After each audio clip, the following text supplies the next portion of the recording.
Glórias a Deus. Graça e paz. Amém. Deus colocou uma palavra no meu coração, irmãos, que se encontra no livro de Daniel, capítulo 6, versículo 23. Daniel, capítulo de número 6, versículo de número 23. Nosso querido pastor Carlos, ele foi ministrar ali na igreja do seu primo, pastor Wagner, ali na igreja batista Boas Novas. Deus abençoe nosso querido pastor Carlos ali, né? No nome de Jesus. Livro de Daniel, capítulo 6, versículo de número 23. Diz assim: O rei muito se alegrou e ordenou que tirasse Daniel da cova.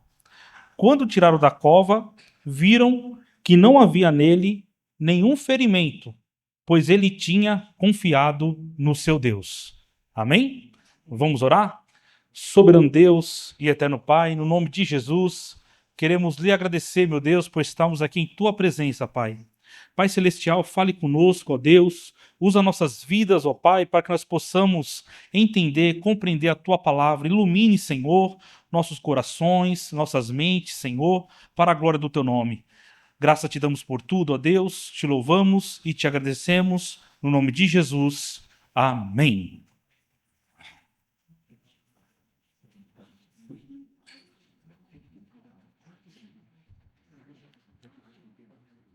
Irmãos, o tema desta mensagem é: jamais negocie a sua comunhão com Deus. Eu vou repetir o tema.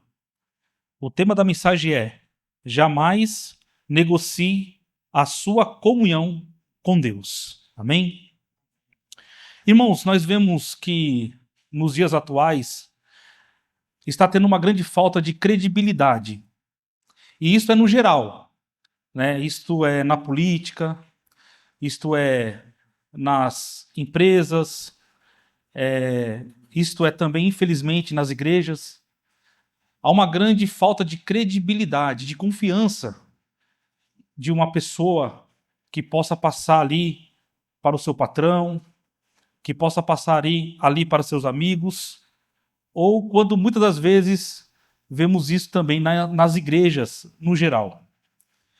E olhando a vida deste homem, como nós iremos aprender no capítulo 6 de Daniel, nós iremos ver um homem que era temente a Deus, o homem que amava a Deus, o homem íntegro e o homem que testemunhava a vida que ele tinha com o seu Deus. Então, antes de nós entrar no texto em si, eu quero trazer uma introdução para que nós possamos entender o contexto histórico ali da época. Amém? O livro de Daniel abrange todos os 70 anos do cativeiro babilônico, que vai do ano 605 a 536 a.C.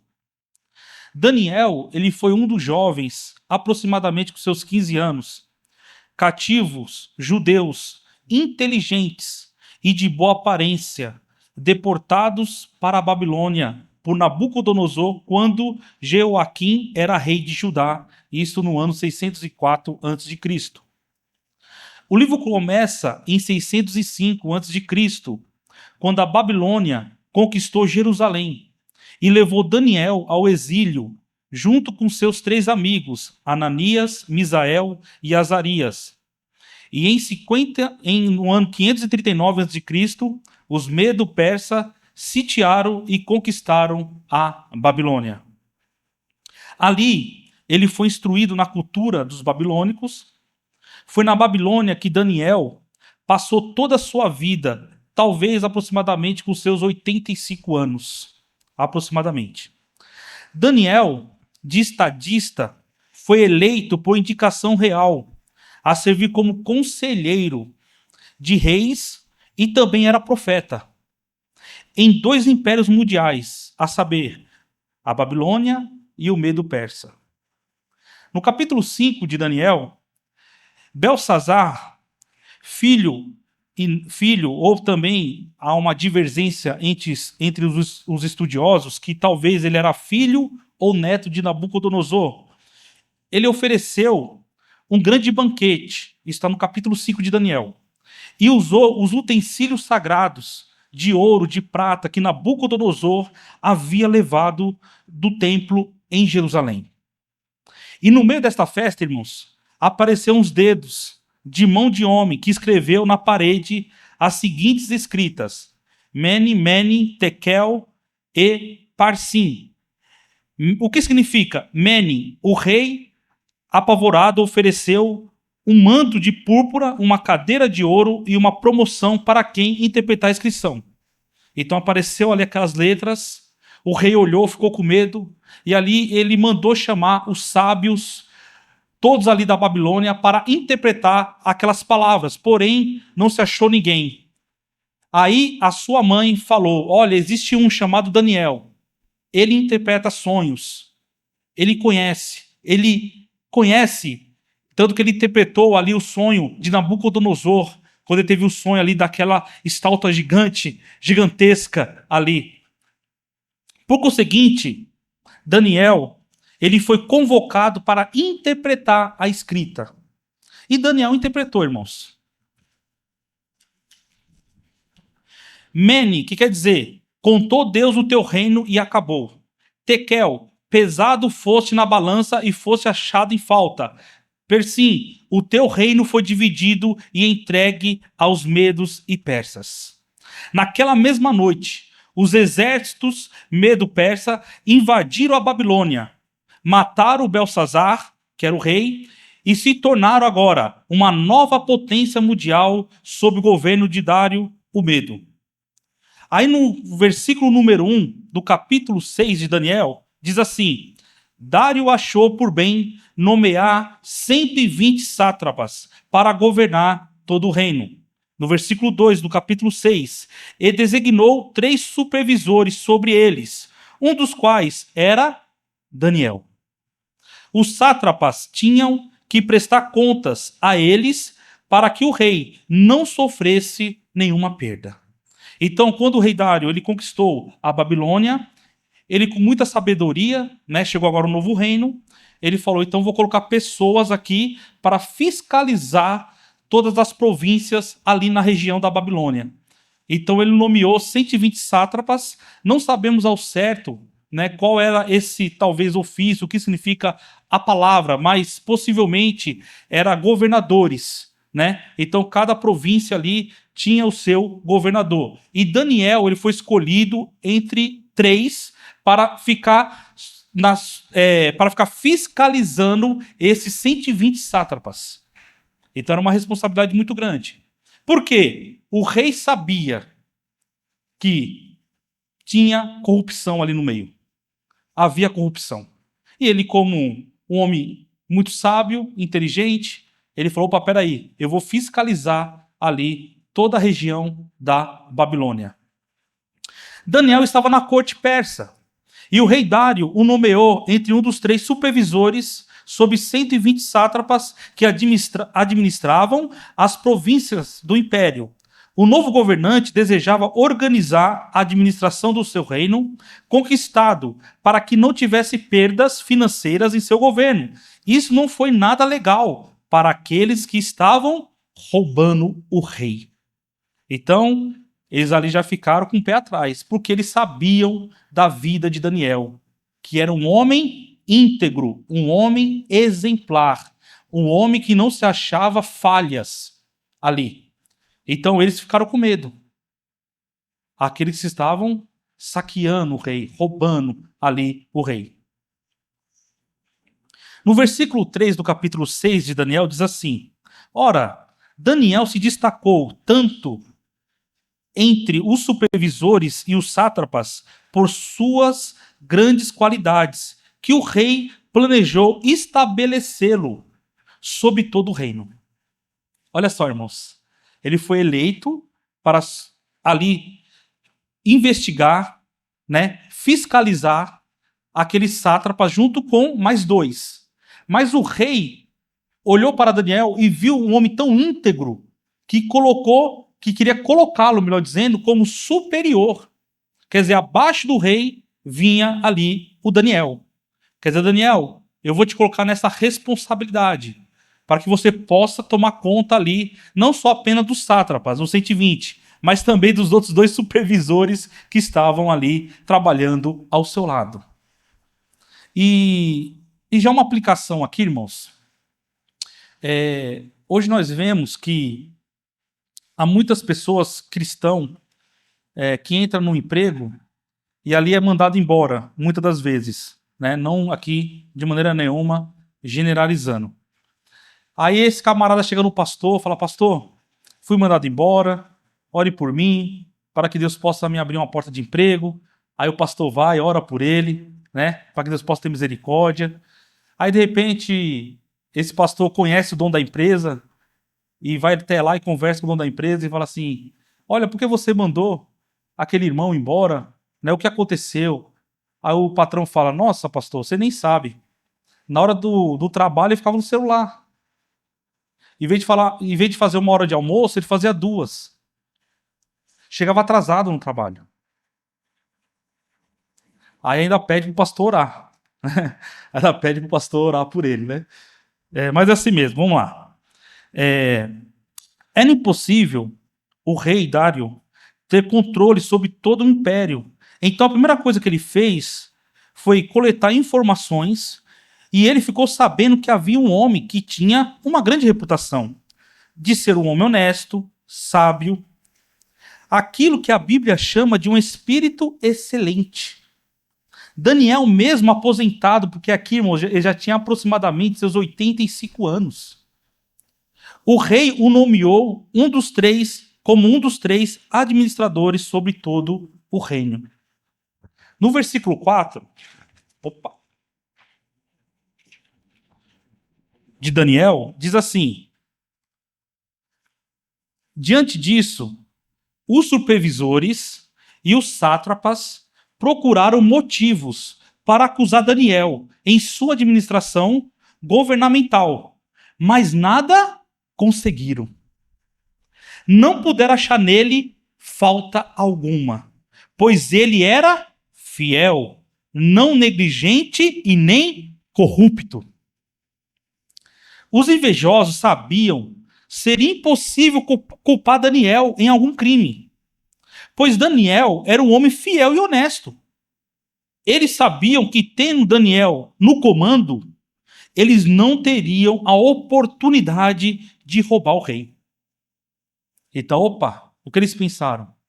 Espera aí, nós temos nossos esquemas aqui, né? Nós levamos uma parte aqui do tesouro do rei.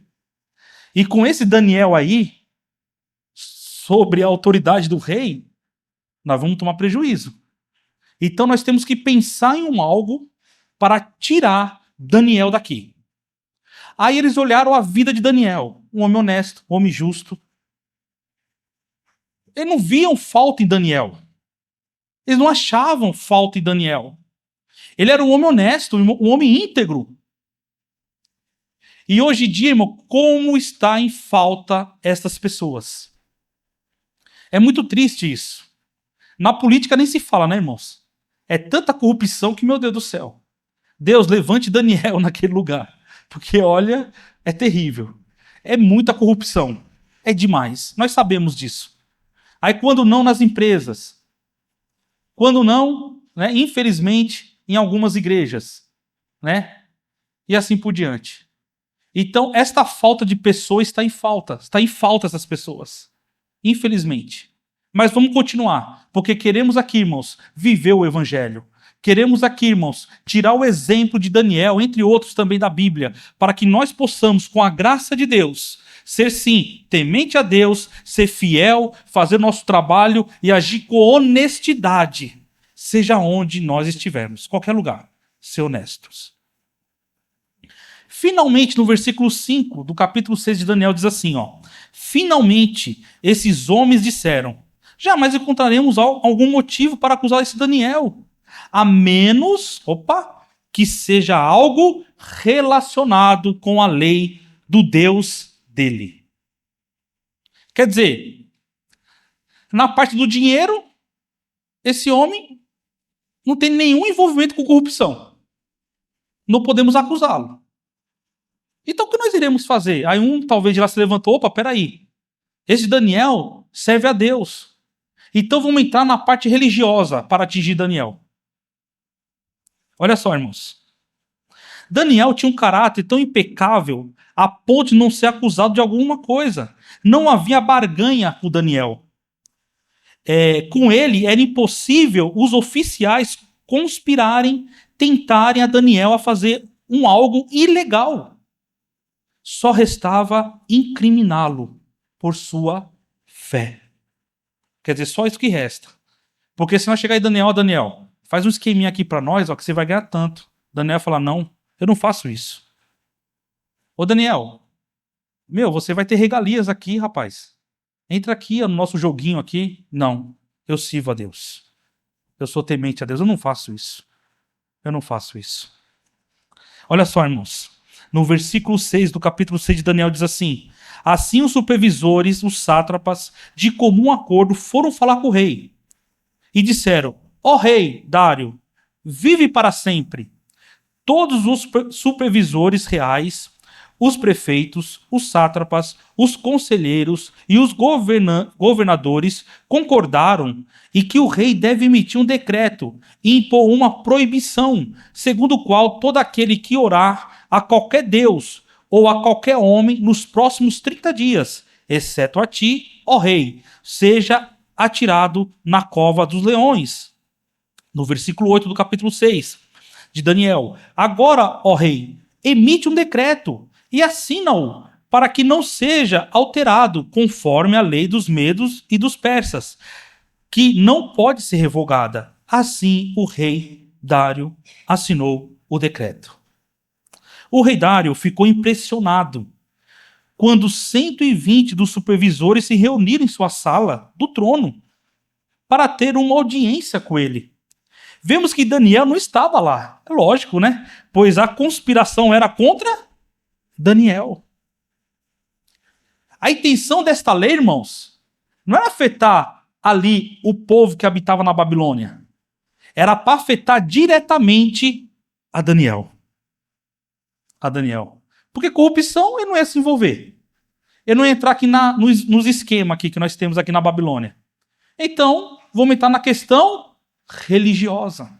E nós vemos, irmão, que é isso que as leis fazem para com o povo de Deus. Nós vemos, irmão, que tem certas leis que parece boa, parece atraente, mas na verdade são leis que estão indo contra o evangelho. Para nós termos uma noção, irmãos, lá nos Estados Unidos tem a lei da liberdade religiosa, como nós temos aqui também no Brasil. Porém, é proibido você chegar em um americano e falar assim para ele, ei, muda de religião. A verdadeira religião é o cristianismo. Se ele denunciar você, você vai preso por isso. Vocês sabiam disso? Quer dizer, ninguém pode mexer na minha religião. Você não pode falar que a minha religião é errada. Então, é uma liberdade religiosa, entre aspas. Quer dizer, se você for falar do evangelho lá para uma pessoa, ei, deixa isso, não faça mais isso, essa sua religião vai contra a palavra de Deus. Se converta, aceite Jesus como seu único e suficiente Salvador. E esse camarada que tem outra religião fala, opa, peraí, então você está mandando eu sair da minha religião? Eu vou denunciar você para as autoridades, você vai ser preso. Então essa lei aqui para Dário parecia, nossa, eu sou uma autoridade real.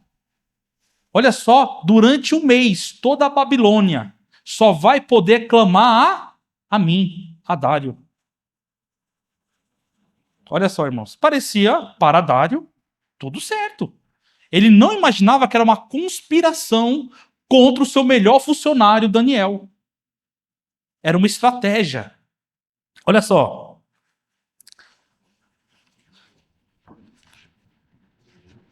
Os conspiradores foram tão astutos que esse decreto, aparentemente, era para favorecer o rei e seu reinado, pois lhe trazia uma grande adulação e torná-lo não apenas o líder supremo, mas também o único Deus por um mês inteiro. e trazer uma unificação do agora império dos persas entre os babilônicos. Opa, isso foi para o rei maravilhoso.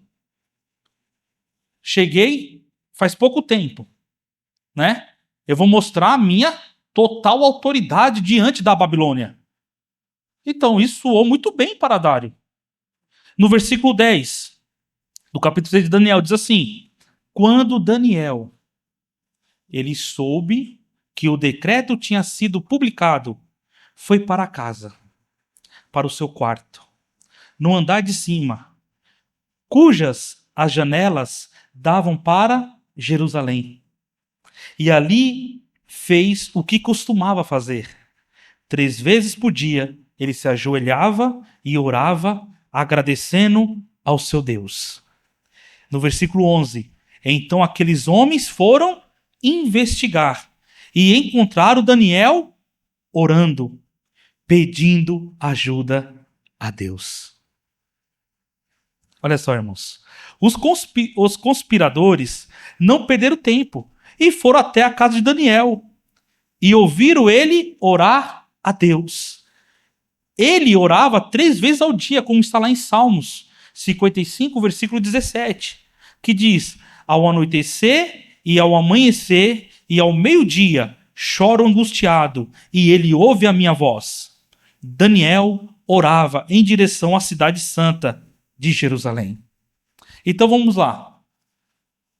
O decreto está tudo certo, o rei carimbou com o seu anel, não pode ser revogada a lei. Ele sabia que Daniel buscava a Deus. Vamos até a casa de Daniel. Chegando na casa de Daniel, Daniel estava orando. Opa, agora sim. Achamos algo que pode tirar a vida de Daniel. Vamos agora diante do rei. Vamos caguetar Daniel. Tá tudo certo. Agora sim, vamos tirar Daniel do nosso caminho. Olha só, irmãos. Versículo 12. Diz assim, ó. Em seguida, olha só, foram logo, não perderam tempo, foram falar com o rei acerca do decreto real. Tu não publicaste um decreto segundo o qual, nestes 30 dias, todo aquele que orar a qualquer deus ou a qualquer homem, exceto a ti, ó rei, será lançado na cova dos leões? O rei respondeu: o decreto está em vigor, conforme a lei dos medos e dos persas, que não pode ser revogada. Versículo 13. Então disseram ao rei: Daniel, um dos exilados de Judá, não te dá ouvidos, ó rei, nem ao decreto que assinaste. Ele continuou orando 3 vezes ao dia.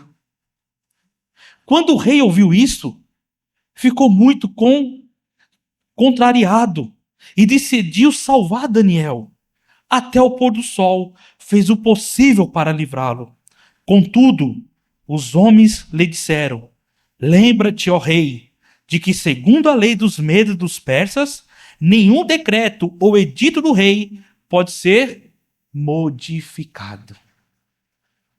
Rei, você carimbou. Porque o reinado, irmãos, dos medos dos persas era diferente do reinado do povo da Babilônia. Nabucodonosor era o supremo. Ele falava, ordenava e passava por cima de tudo. Não tinha conversa com ele. Ele era o rei supremo. Acabou. Agora, os medos e os persas, a forma de governo era diferente. Havia o quê? Uma certa democracia entre eles. Quer dizer, o rei era o superior, porém havia os conselheiros. E se ele carimbasse com o anel, está tudo certo. Tanto que nós vamos ver mais para frente que na cova dos leões ele carimbou com o seu anel e carimbou com o anel da administração. Então ele ouvia também os seus administradores. Nabucodonosor não. A forma de reinado era totalmente diferente de Nabucodonosor e dos medos e dos persas. Tanto que Nabucodonosor, o que ele fazia? Quando ele ganhava as lutas, eles traziam os povos conquistados, os sábios, os inteligentes, de alto escalão, para dentro da Babilônia. Destruía a cidade, como ele fez lá em Jerusalém, como nós vemos aqui, houve 3 deportações. Eles trouxeram ali a primeira, Daniel, trouxeram os amigos de Daniel, os sábios, os inteligentes, o de alto escalão, ali para o seu reino. Por quê? A intenção dos babilônicos, irmãos, era o quê? Fazer uma espécie de uma lavagem cerebral. Nós vamos ensinar nosso idioma, nossa cultura, nós vamos mudar o nome de vocês, e assim por diante. Os medos e os persas já era diferente. Quando eles conquistavam as cidades, eles falavam assim, você pode ficar na sua cidade, porém você vai ser nosso vassalo. Você vai pagar um alto imposto para nós. Vocês podem ficar aí, não tem problema nenhum. Mas a autoridade somos nós, tá? Fiquem sabendo. E vocês vão pagar um alto imposto. Imposto em cima de imposto para nós. Tá tudo certo. Então, cada reinado tem sua forma ali de governância. Continuando aqui, irmãos. Olha só. Versículo 16. Então o rei deu ordens e eles trouxeram Daniel. E o jogaram na cova dos leões. O rei, porém, disse a Daniel que o Senhor, que o seu Deus, a quem você serve continuamente, o livre. Versículo 17. Tamparam a cova com uma pedra, e o rei selou com o seu anel, e com os anéis dos seus nobres. Como eu disse aqui, havia a assinatura do rei e dos seus nobres juntos, para que a decisão sobre Daniel não se modificasse. Versículo 18. Tendo voltado para o palácio, o rei gostava de Daniel. Era diferente do Nabucodonosor. Quando diz que os 3 jovens ali não se prostraram diante da sua imagem, ele ficou irado, com raiva. E ele mandou fazer o quê? Acender a fornalha 7 vezes mais quente. E pegaram ali o Sadraque, mudaram o nome dele, né? Deles, melhor dizendo, o Mesaque e o Abednego, e jogaram eles dentro da fornalha ardente, né? Ele gostava de churrasco, né? Ele gostava de botar fogo aí nos seus supostos inimigos, né? Agora, a cultura medo-persa, não. A forma deles ali tratar seus inimigos, como era? Jogá-los na cova de leão, na cova cheia de leões. Olha só, irmãos, você vê que é diferente a forma, a maneira? Cada povo ali tinha suas maneiras de agir contra ali os seus presos e seus inimigos. E como era essa cova, pastor Rodrigo? Havia uns compartimentos. Então havia ali divisórias. Então ele levantava uma divisória, soltava os leões. Abaixava uma divisória para um poder entrar e alimentar os leões. Depois ali abaixava a divisória e soltava os leões. Era assim mais ou menos como era feito na época. Meu Deus do céu, irmãos. Eu gosto de assistir muito programas assim que falam sobre a vida animal, né? Os animais ali. Né? Minha esposa sabe disso, vai ficar brava comigo. Mas eu gosto bastante, né? E eu gosto muito de ver as histórias ali dos leões, né? Não só dos leões, como também de outros animais ali na África. E você vê a força de um leão, irmãos. É coisa assim que, meu Deus do céu, né? Só você olhar para ele dá medo. Aquela juba, né? Mostra uma autoridade. Aquele olhar firme assim, ó. Você fala, meu Deus do céu.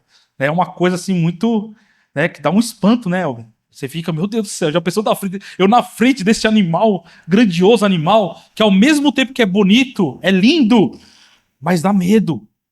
Dá muito medo. Agora imagine jogar você dentro de uma cova cheia de leões. Meu Deus do céu. Né? Mas vamos lá, irmãos. Então, no versículo 18, tendo voltado ao palácio, o rei passou a noite sem comer e não aceitou nenhum divertimento na sua presença. Além disso, não conseguiu dormir. O rei Dario, ele gostava muito de Daniel. Daniel, ele não era apenas seu funcionário, mas era seu amigo. Ele tinha um grande respeito por Daniel. Mas só que ele não poderia modificar a lei, pois ele assinou, selou, acabou. Os inimigos de Daniel não perderam tempo, foram logo diante do rei exigindo o cumprimento do seu decreto. O rei ficou muito aflito, como nós lemos aqui, por saber que seria o Daniel jogado na cova dos leões, pois Daniel era o seu braço direito. No governo, ele tentou de tudo para não deixar Daniel ser jogado na cova dos leões. Porém, nada poderia fazer. Os inimigos de Daniel estavam por perto para lembrar ao rei que o seu decreto não poderia ser revogado. Ele, o rei, deu a ordem de jogar Daniel na cova dos leões. Porque não tem mais jeito. Eu assinei o decreto. Foi uma conspiração. Mas eu assinei, está tudo certo. E não poderia ser modificada a lei. E olha só, irmão, no versículo 19. Logo ao alvorecer, o rei se levantou e correu para a cova dos leões. Versículo 20. Quando ia se aproximando da cova, gritou aflito: Daniel, servo do Deus vivo, será que o seu Deus, a quem você serve continuamente, pode livrá-lo dos leões? Versículo 21. Daniel respondeu: Ó rei, vive para sempre. Glórias a Deus. Glórias a Deus. Já pensou, irmãos? O rei ficou aflito, não dormiu. Imagina o que ele chamou ali os seus sábios. Vamos modificar a lei, vamos fazer alguma coisa. Rei, não pode. Você carimbou, rei, tá tudo certo, não pode. Não pode modificar a lei. Ele tentou de tudo, não dormiu à noite. Havia uma serenata ali que tocava música para ele dormir. Ele falou: hoje eu não quero. Eu vou ficar aqui sozinho. Eu vou ficar aqui chorando, me lamentando pela vida do Daniel. E no outro dia, de manhã, irmãos, de manhãzinha, ele se levanta aflito e vai até a cova dos leões chamar por Daniel. Olha só, irmãos. Clamar por Daniel. E no versículo 21, como nós lemos, Daniel respondeu: ó rei, vive para sempre. Imagina quando o Daniel foi jogar na cova ali, irmãos, os leões falam: opa, carne fresca. De repente Deus manda seu anjo, fecha a boca deles. Olha só, irmãos. O meu Deus, versículo 22. O meu Deus enviou o seu anjo, que fechou a boca dos leões. Eles não me fizeram mal algum, pois fui considerado inocente perante Deus. Também contra ti não cometi mal algum, ó rei. Versículo 23. O rei muito se alegrou e ordenou que tirasse Daniel da cova. Quando o tiraram da cova, viram que não havia nele nenhum ferimento, pois ele tinha confiado no seu Deus. Irmãos, todos nós passamos provações, dificuldades, tribulações. Mas ninguém aqui foi jogado dentro de uma cova com leões famintos, né? Não, pastor, ninguém. Eu fico imaginando, irmãos, que... Imagine o pensamento de Daniel, né? Sendo levado ali, né? Com certeza amarrado, né?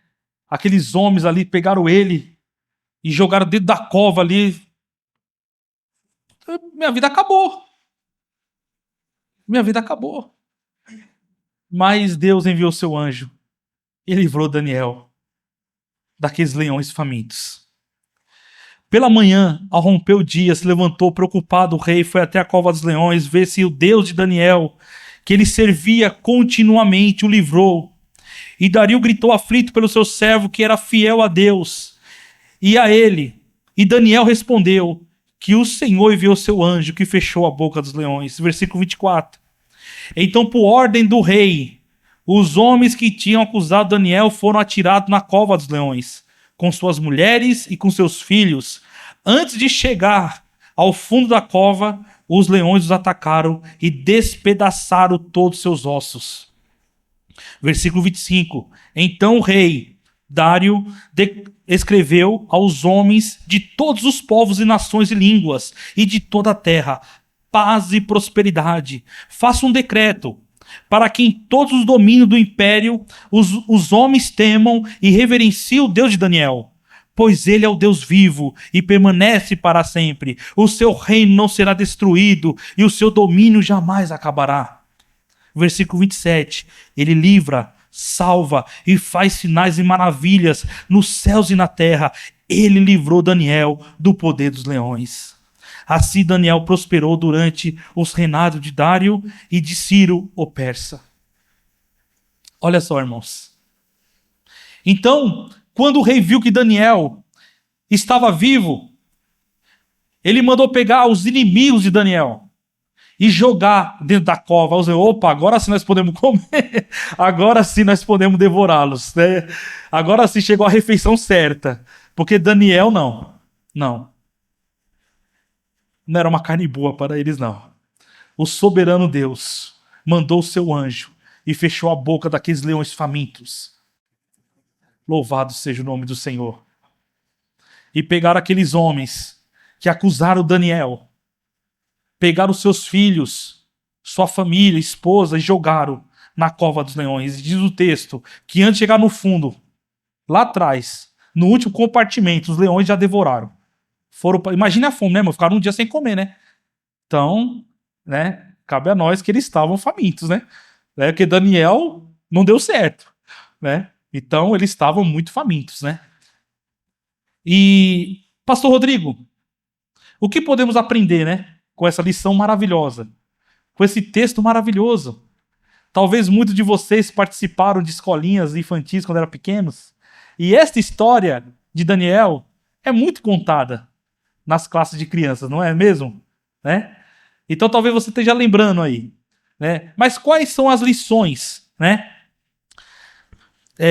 Primeiro, irmão, eu quero falar aqui, para terminar o comentário do capítulo dos versículos, melhor dizendo, que nós lemos.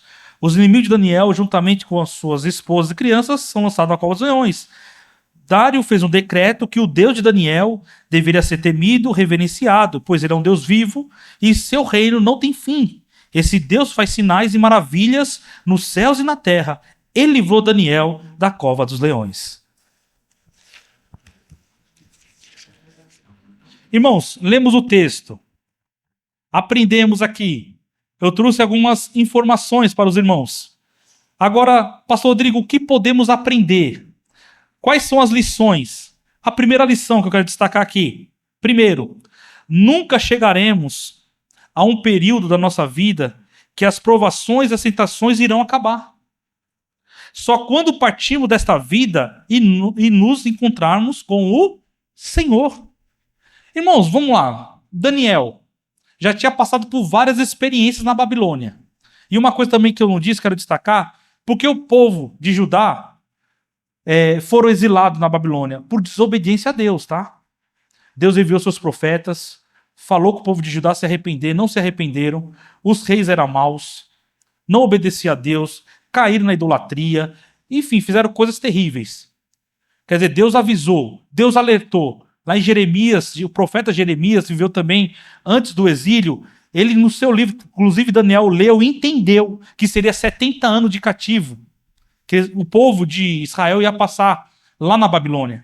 Ele escreveu lá em Jeremias. E Daniel leu. Pegou o pergaminho e leu. Opa, peraí, olha, o profeta Jeremias já disse que o povo de Judá ia ficar cativo 70 anos na Babilônia. Mas por quê? Por causa do pecado, por causa da idolatria, se afastaram de Deus. Mas só que Deus mostrou para Judá, para Israel, que ele é o Deus soberano, que não importa onde o povo dele esteja. Até na Babilônia ele faz milagre. Nosso Deus é assim, irmãos. Deus não faz só um milagre em um lugar. Deus faz milagre onde ele quiser. Ele não é o Deus de Israel, ele é o Deus das nações.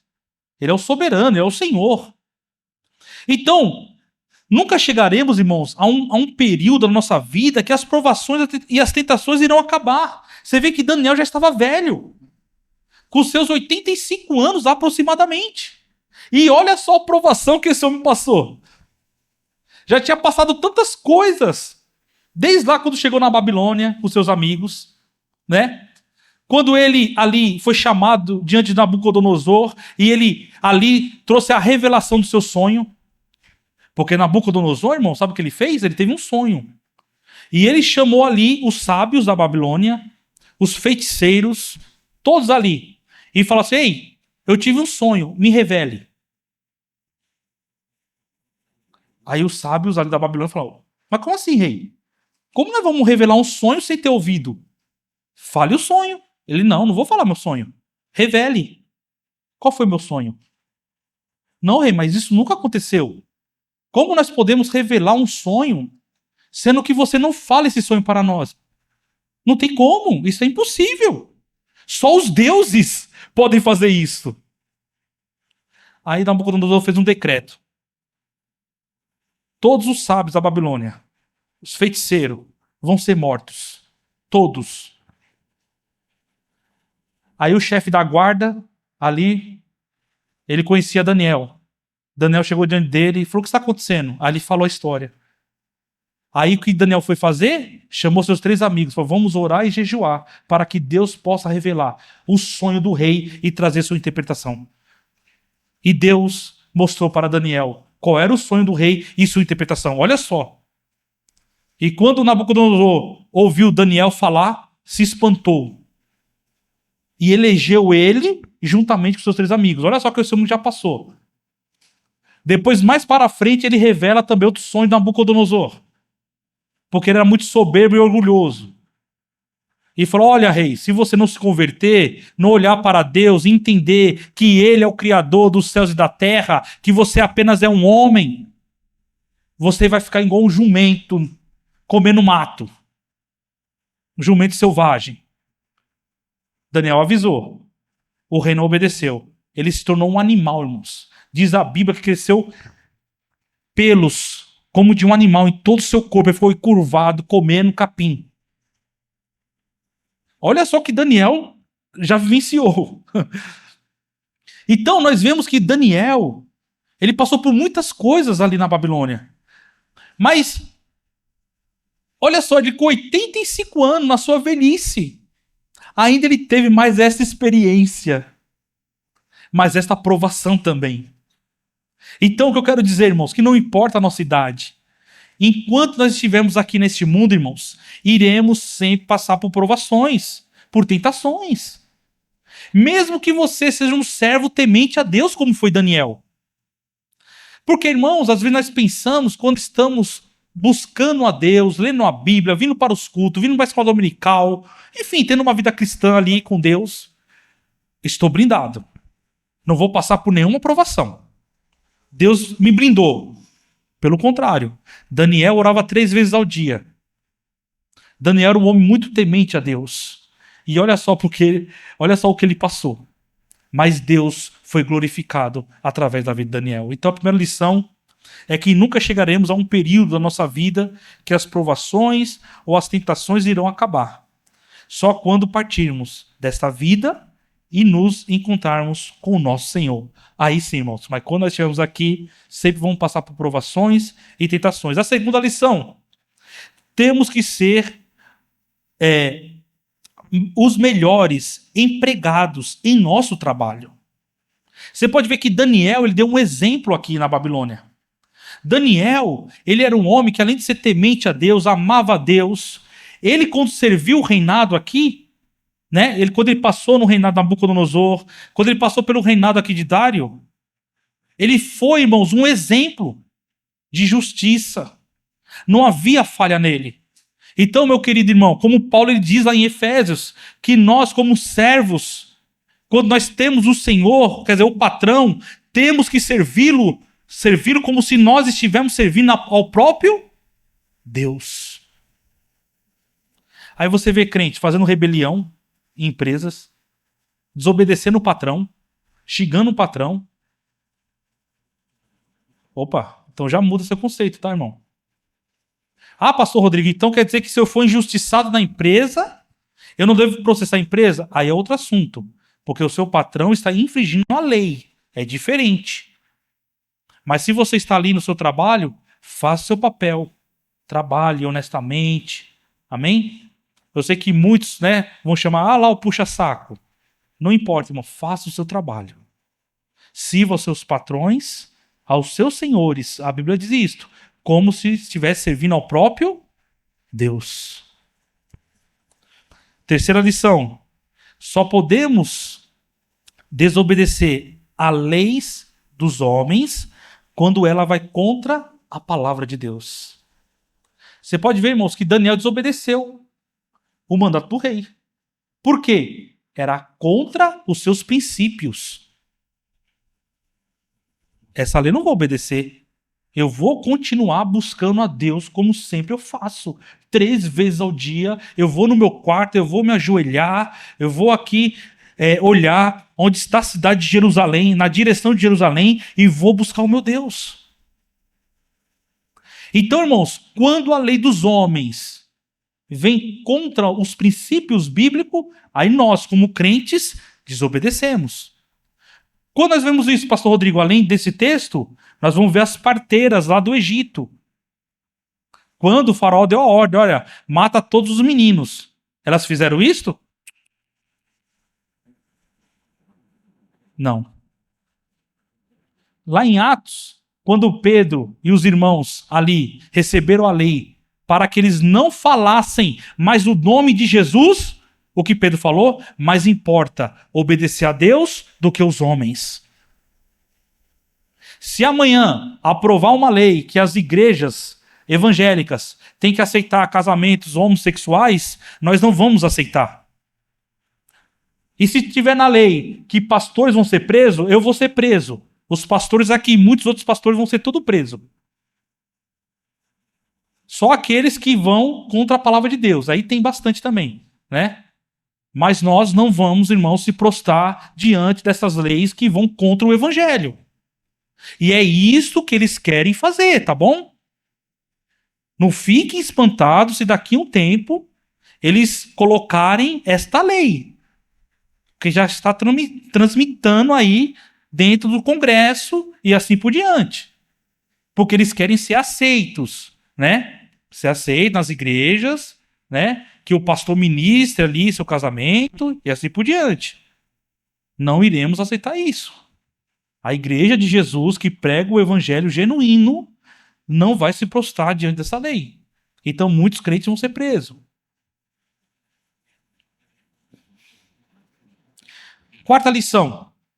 Nem sempre Deus, isso aqui é muito importante, tá, irmãos? Nem sempre Deus vai nos livrar diante da morte.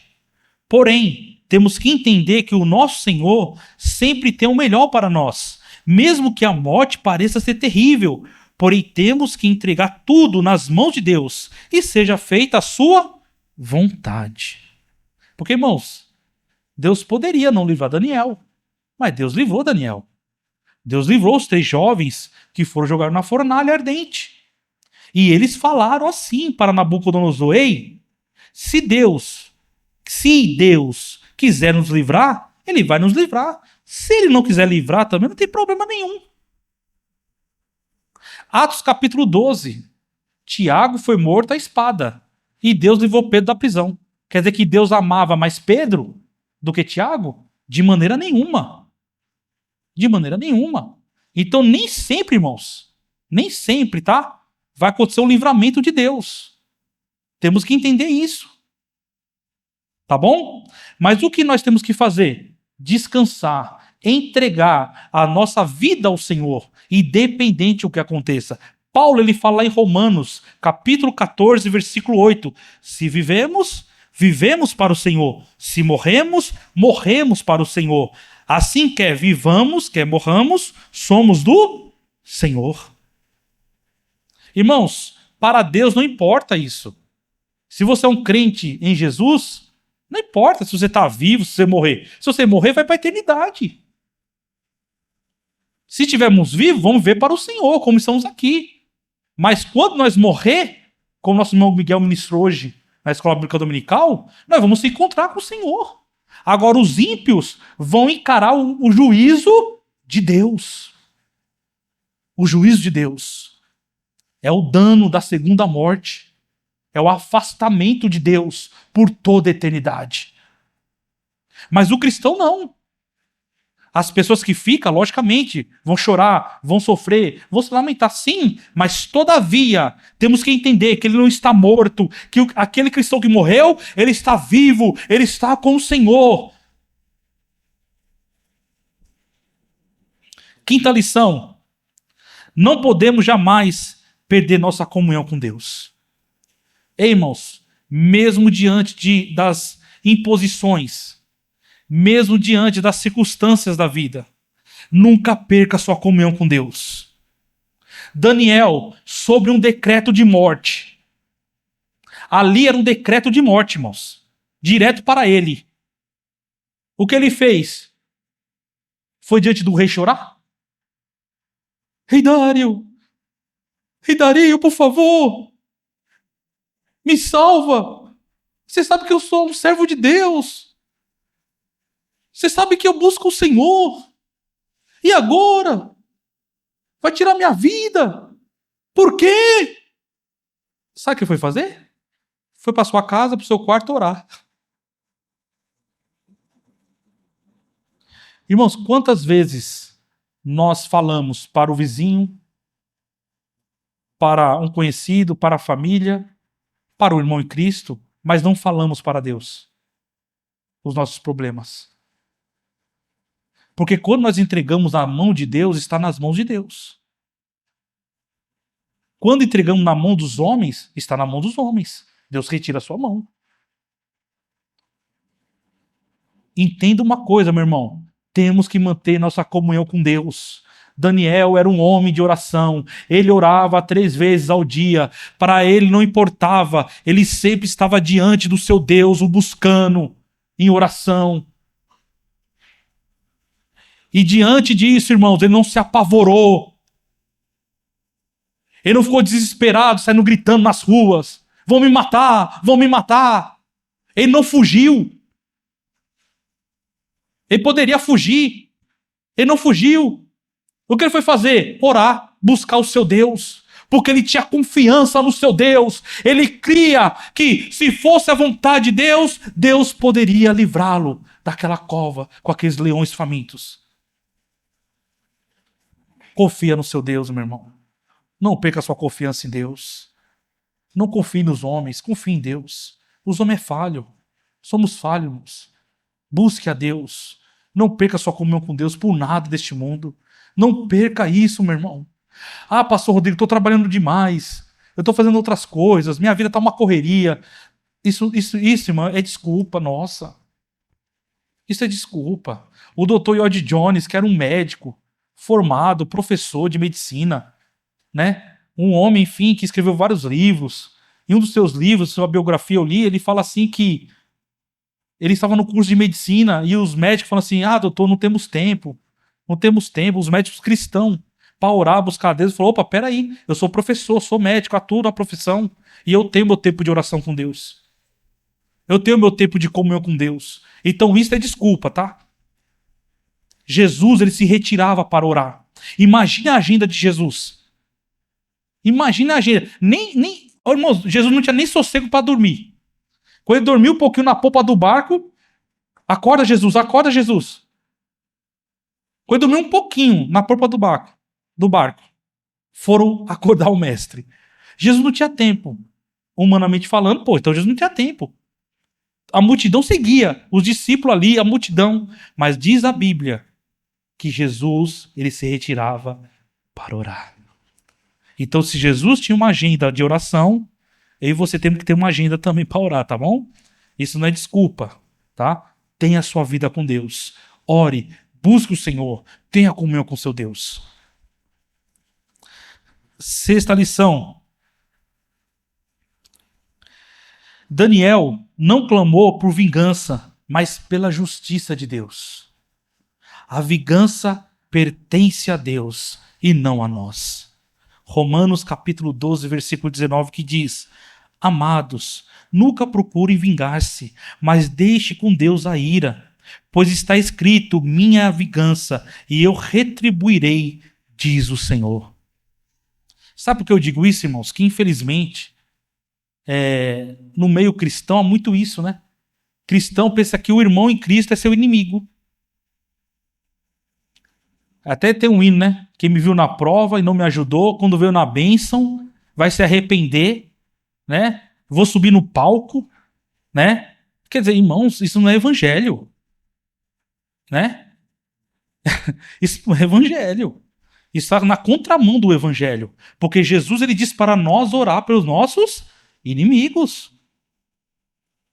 Que evangelho é esse, meu filho? Não é o evangelho da Bíblia. Você vê que Daniel, ele foi orar a Deus. Ele foi clamar a Deus. Ele não foi contra... Ele poderia, pela autoridade que ele tinha. Quem são vocês para fazer isso comigo? Porque se vocês fizessem isso comigo, eu sou o Daniel. Eu tenho autoridade. Não, ele foi orar. Ele foi deixar na mão do Senhor. Então faça isso, irmão, porque a Bíblia diz que a nossa luta não é contra a carne, não é contra sangue, mas é contra as potestades do ar, irmãos. Minha luta não é com você não, meu irmão. A nossa luta é contra os inimigos, os anjos caídos, o diabo e assim por diante. A nossa luta é contra o nosso eu. Fala, Senhor, me muda, Senhor, tenha misericórdia de mim. E assim por diante, mas minha luta não é contra meu irmão. Jamais. Daniel foi buscar o Senhor.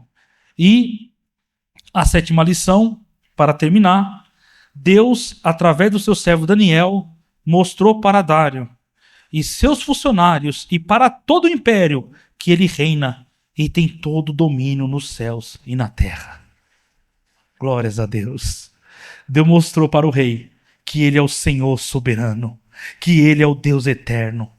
E através de Daniel, o nome do Senhor foi glorificado na Babilônia. Não só com Daniel, com os 3 jovens também. O nome do Senhor foi glorificado na Babilônia. Quer dizer, eles estavam longe de Jerusalém. O templo foi destruído, meu irmão.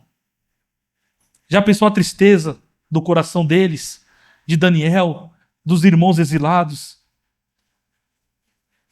Tem no livro de Salmos um cântico que diz isto, que eles falando da saudade, né, que eles tinham quando o templo estava ali em Jerusalém, a angústia que traziam para eles, porque agora eles estavam distante do templo. E para eles, irmãos, o templo era um lugar de comunhão com Deus. E agora o templo destruído. Mas Deus mostrou para eles que ele não abandonou seu povo, mesmo no exílio. Ele estava presente na Babilônia. Louvado seja o nome do Senhor. Irmão, não importa onde você esteja. Ah, pastor Rodrigo, eu estou numa empresa que, meu Deus do céu, os não crentes lá são tudo perturbados. Deus está contigo lá. Pastor Rodrigo, estou fazendo uma faculdade, misericórdia, pastor. É tanta coisa ruim que você vê, palavrão, é não sei o quê. Deus está contigo lá. Fique firme. Não desanime, meu irmão. Seja um Daniel onde você estiver. Temente a Deus, ama a Deus. E o nome do Senhor vai ser glorificado através da sua vida. Jesus, ele diz, para que os homens vejam as boas obras em vocês e glorifiquem ao Pai que está nos céus. Jesus nos chamou, irmão, para fazer a diferença na sociedade pecaminosa, que vai se apodrecendo cada vez mais, mas nós temos que ser sal, como Jesus falou, temos que ser sal e luz do mundo. Temos, irmãos, que mostrar para essa sociedade o brilho de Deus, que o Senhor Deus, Ele é soberano, que o Senhor Deus, Ele tem que ser glorificado, e que o Senhor Deus, como Ele nos ama, Ele ama eles também. Porque dias atrás, ou anos atrás, estávamos perdidos, mas o Senhor, bondosamente, nos aceitou pela sua graça, e pela fé o aceitamos. E aqui eu e você estamos aqui, na presença do nosso Deus. E como diz a Bíblia, Deus não se alegra com a morte do ímpio. Deus não se alegra com a morte do ímpio, meu irmão. Então que nós possamos, irmãos, igual Daniel, ser exemplo. Daniel foi exemplo na Babilônia. Os 3 jovens amigos de Daniel também foram exemplos na Babilônia. Que nós possamos também ser exemplo. Porque, irmãos, Deus não está preocupado, irmãos, com o número. Para acontecer avivamento. Às vezes nós pensamos que avivamento só acontece quando tem multidões orando a Deus. Não. Se nós formos ver os avivamentos da Bíblia, era 2, 3, 4, 5, um grupo pequeno. Se nós formos ver o avivamento na história da igreja, era poucos. Se nós formos ver o avivamento que aconteceu com a vida de John Wesley, era um grupo de jovens universitários que buscavam a Deus ali. Ele, seus irmãos e alguns, no máximo acho que era 5 pessoas, orando a Deus ali. E Deus derramou o avivamento. Na Babilônia, 3 jovens e Daniel, 4 pessoas. Deus mostrou para os reis pagãos que ele era o Senhor soberano. E o avivamento aconteceu ali, através da vida deles. Deus chamou 12. E esses 12 homens fizeram a diferença. E o evangelho chegou em todo lugar do mundo. Deus não precisa de muito, Deus precisa de mim e de você. Deus quer ver se o nosso coração está disposto a Ele. John Wesley falou assim: Senhor, me dê apenas homens que sejam tementes a Ti. Homens que orem ao Senhor, que nós vamos conquistar todo mundo. Glórias a Deus. O que nós precisamos, irmãos, é voltar a Deus. É buscar a Deus. É que independente dos problemas da vida, que nós possamos orar a Deus. Que nós possamos depositar a nossa confiança no Deus no qual nós servimos. Talvez você fale: pastor, eu estou desanimado na fé, mas eu quero dizer que hoje Deus está derramando a sua graça para que você possa novamente se animar na fé. O nosso Deus, Ele está vendo o seu problema, meu irmão. O nosso Deus não está de costa para você, não. O nosso Deus está olhando para os seus problemas, para as suas dificuldades, para as suas ansiedades, e Ele sabe, meu irmão, da sua dificuldade, mas só também Ele quer ouvir sua voz. Ele quer ouvir sua voz. Paulo, ele fala em Filipenses: não estejais ansiosos por coisas alguma. Tenha seu Deus como teu amigo, meu irmão. Tenha seu Deus como seu companheiro. Isto é andar com Deus. Isto é fazer igual Daniel ele fez. Se Deus livrar-nos da cova dos leões, glórias a Deus. Se Deus não livrar, glórias a Deus. O que importa é que Ele sempre esteve presente conosco. O que importa é que Ele nunca nos abandonou e nunca nos deixará sozinhos. Amém? Vamos orar?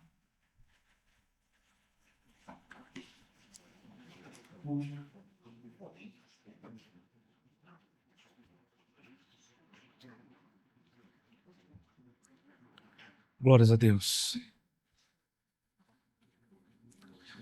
Glórias a Deus. Vamos voltar o nosso coração para Deus neste momento, meu irmão.